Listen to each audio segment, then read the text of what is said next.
welcome to my channel Suresha Naga. So today here we are with an interesting topic of aptitude that we all know. It is about the calendar problems. So calendar problems are actually they used to frighten me, but after I found out this formula, it's really quick and easy to solve them. The only thing that is required is you need to mug up few numbers. Okay, only few numbers, not many of them.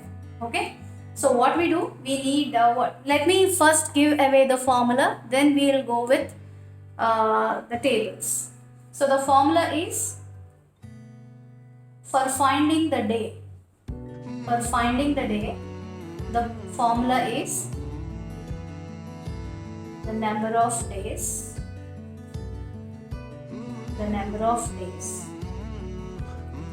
plus month code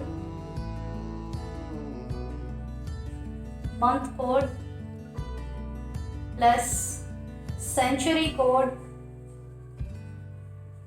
plus number of years completed after the century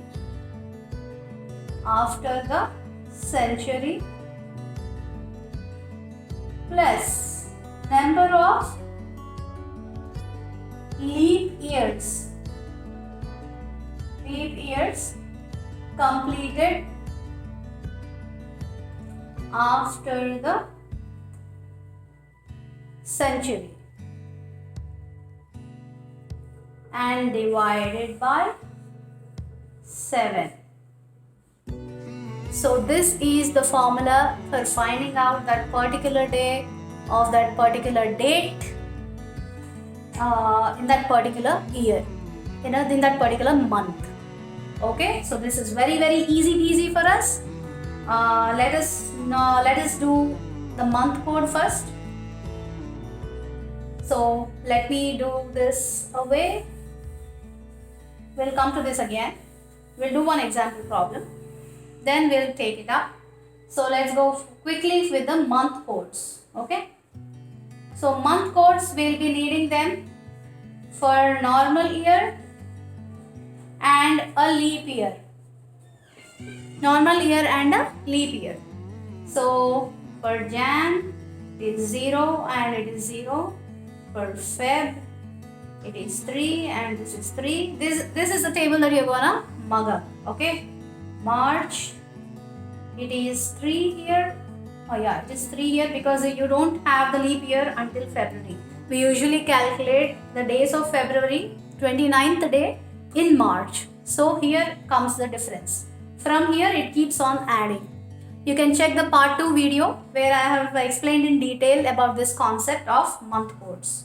So next we have April. The code is 6 and here it is 0. Why it is 0? Please check part 2 I mean, sorry. May it is 1 and here it is 2. May, June. So what is the code for June? It is 4 and here it is 5. July it is 6, here it is 0. August it is 2 and here it is 3. September is 5 here and it is 6 in leap year. October is 0 and here added 1, so 1. November 3, so it is 4. December it is 5 and here it is 6. So you're gonna mug up all these month codes for a normal year, and if you know the normal year, you know about the leap year, so you need not mug them up. So they doesn't change only for Jan and Feb. All the other codes, it is +1 with the normal year. So that's what you remember. That's how you remember.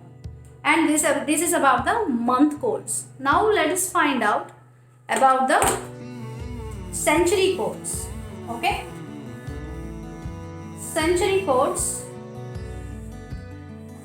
you can't actually mug up century codes. So what do we do is remember for 1 to 100. Okay, so 1 to 100 years is 1 century, of course. So here we have 5 odd days, it is 5. And so 1 to 200, it is 10. 5 plus 5, 2 centuries, of course, double century. 1 to 300, 3 centuries. So 5 into 3, 15. But here these two are more than 7. So we divide it by 7 and we get the remainder as 3. Here we get the remainder as 1. So 1 to 400, it is 6 odd days, 5 plus 1. Because 400 years is a century, so 400. Okay, this concept is explained in part 2, so remember that way. Now here we are going to remember 1 to 100, it is 5. 1 to 200, it is 3. 1 to 300, it is 1. And 1 to 400, it is 6. So these all come in handy when you are calculating them. Say suppose if you are doing for 1500, you usually for century code, we are doing the century code here. For century code, always remember you have to divide it by 400. So divide it by 400 and you get so many. Say what is the remainder we get? We have to take the remainder. This is the remainder 300. So for 3 centuries, what is the code? It is 1. So it is 1. For 1500, it is 1. So you can mug it up as, let me do this for you. So 1500, it is 1. 1600, it is 0. 1700, how many days? So divided by 4. By 4, 16. So it is 100. For 100, you have 5. So it is 5. 1800. 200, 200 you have 3. 1900, it is again 300, so it is 1. And 2000, it is 0, completely divisible by 4. So this is how you're gonna do this. So if you remember these codes for the centuries, it is enough. Mostly you'll be getting in these centuries only. So this is how we do. And coming to the next part, quickly, let's move on to the next part of the formula, that is number of years completed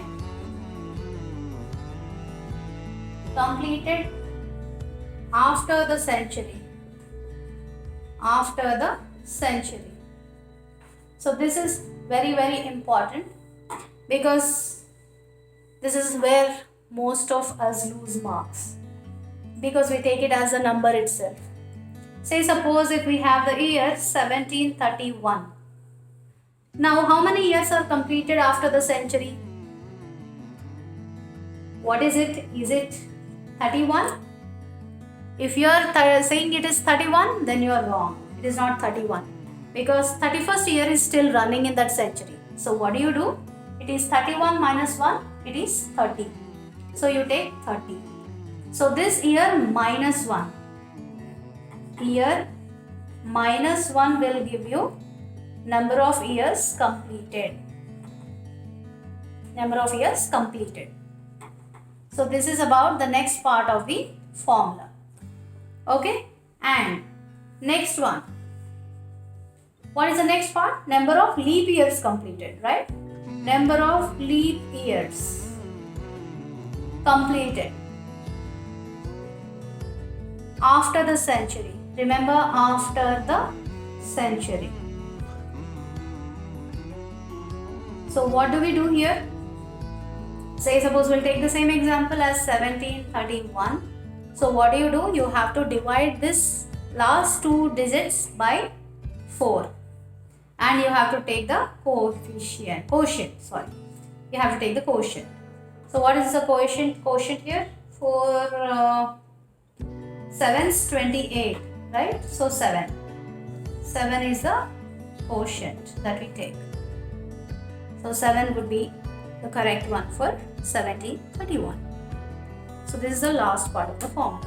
Quickly let us do an example and close this video. We don't want you to get bored with all the concepts and the numbers and the codes. And yes, so we have to also do the day codes actually. Day codes, we are doing it here. Let me do the day codes, because once you get the answer after calculating the formula, depending on that number you're going to decide the day. So how do you do that? So for Monday it is 1, Tuesday 2, Wednesday 3, Thursday 4, Friday 5, Saturday 6, Sunday it is 0. Because it is 7 divided by 7, anything above 7 will be divided by 7. For odd days, these are all odd days. You can check part 2 for finding out what odd days are. So it is 7 by 7, remainder is 0. So it is 0 for Sunday. So these are the day codes, very, very important. Okay, let's do the example now. Quickly, let's go with a known example. Say we are going with, okay, let's go with the common example that most of us take, 15th August 1947. Okay, so according to the formula, the number of days is 15. Okay, month code for August. Is it a leap year? How do you check if it is a leap year or not? You divide it by 4. You divide the last 2 digits by 4. Is it completely divisible? No. So it's not a leap year. So the month code for August would be 2. It is from the table, you know. And next, the century code. For 1900, it is 1. Okay. And so the number of years completed. Number of years completed after the century. How many years? It is 47. So do you write 47? No. We write 47 minus 1, 46. And number of leap years. Number of leap years, what do we do? It is 47 by 4. And what is the quotient that you get? 4 12s is 48. So 4 11s is 44. So we take 11. It is a quotient. Come on, quickly, let's substitute. 15 plus 2 plus 1 plus 46 plus 11 by 7. Okay, let's calculate. So 15 plus 2, 17, 18. 18 and plus 46. Let us do this, 29. So 29 plus 46 by 7. This is 50. And this comes to be 75 by 7. So how much do you get? 75 by 7. And what is the remainder? So 7 11s is 77. So 7 10s is 75. And so the remainder is 5. So according to the day codes, which day is 5? 5 comes for Friday. So this is how you solve the day of 15th August of 1947. We have also discussed the other kind of there are totally 3 types of problems in calendars. So this is only the first part that we have done, the major category in calendars. The other 2 types are explained in the part 2. Please check the video. So yes, keep smiling with Siri. See you with another video. Bye bye.